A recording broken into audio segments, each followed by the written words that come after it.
APS-C কেলেংকাৰীৰ তদন্ত সম্পৰ্কত প্ৰতিক্ৰিয়া ব্যক্ত কৰিছে মুখ্যমন্ত্ৰীগৰাকীয়ে। অসমত প্ৰবঞ্চকৰ অভাৱ নাই বুলি উল্লেখ কৰি এতিয়াও একাংশ লোক টকা ল'বলৈ অপেক্ষাত থকাৰ কথা উল্লেখ কৰিলে ডক্টৰ হিমন্ত বিশ্ব শৰ্মাই। প্ৰসংগক্ৰমে সংবাদ মাধ্যম আৰু বিৰোধীকো কটাক্ষ কৰে মুখ্যমন্ত্ৰীয়ে।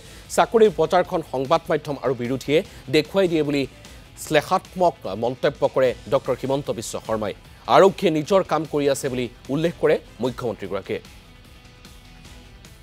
আমি এটো সামাজিক মাধ্যমত প্ৰেছ কনফাৰেন্সত সদায় আলোচনা কৰি থাকিলে এতিয়া অৰেলৰ সময় চলি আছে। ঘৰত বাপেক মাকে কথা পাতিব, বাদ দে কি কৈছ, কলে হ'বনে চিফ মিনিষ্টাৰে পইচা নলয় বুলি কেইদিন প্ৰতিদিনে লিখিলে, আমাৰ অসমে লিখিলে, নিয়মীয়া বাৰ্তাই লিখিলে, তই চেনেল বিচাৰ। সিও বেচাৰাই ক'ত চেনেল পাব, আহি পেলাই কাবাক টকা 5 লাখ দিব, 10 লাখ দিব। এতিয়া ভয় কৰে, কিন্তু 10 লাখ লৈ ঘূৰাই দিব পিছত 9 লাখ নোপোৱাৰ পিছত, নোপোৱাটোতো খাটাং।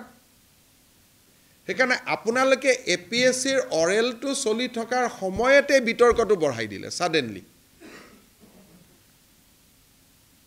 মোৰ এইটোৱে মই এইকেইদিন আলোচনা কৰি আছোঁ যে 6 মাহ আগতেও ইমান বিতৰ্ক কৰা নাই, 6 মাহ পিছতো কৰা নাই। এপিএছচিৰ অৰেলটো চলি থকা সময়ত এই বিতৰ্কটো কিয় বঢ়াই দিলে?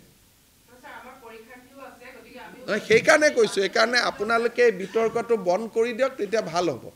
আৰু মাজে মাজে যাৰ যাৰ মন যায় যে কিনো লৈছে, ডিজিপিয়ে চাহ একাপ খুৱাব, আপোনালোকে ডিজিপিৰ পৰা পুৰা ডিটেইলছ বুজি ল'ব। বুজি লোৱাত কোনো আপত্তি নাই, আমি যি কৰিছোঁ, ভাল কৰিছোঁ, বেয়া কৰিছোঁ, ডিজিপিৰ অফিচত গৈ পুৰা বুজি ল'ব।